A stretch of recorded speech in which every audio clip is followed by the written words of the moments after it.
I'm Paul Browning, wildlife photographer from Surrey in England.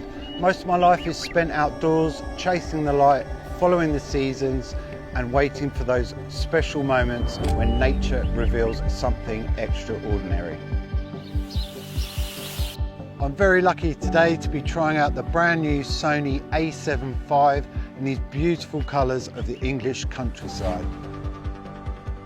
This is a camera built for real conditions, for those moments you can't predict, because out here every second counts. The light can fade fast, the weather can turn quickly, but the wildlife will never wait for you.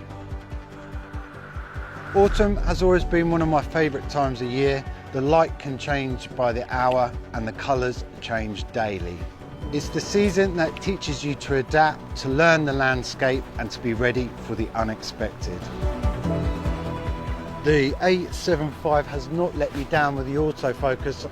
I mean, I'm tracking birds moving behind trees, in and out of bushes, and it's staying locked on even when the bird comes out the other side. And coupled with the 30 frames per second bursts, it's absolutely superb. I'm getting some amazing photos with this camera.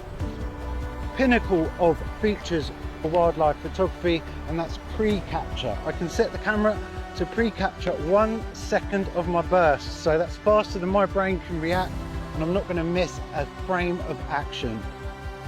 Out here, I'm not just photographing nature, I feel like I'm a part of it, and that's what keeps me coming back day after day, year after year.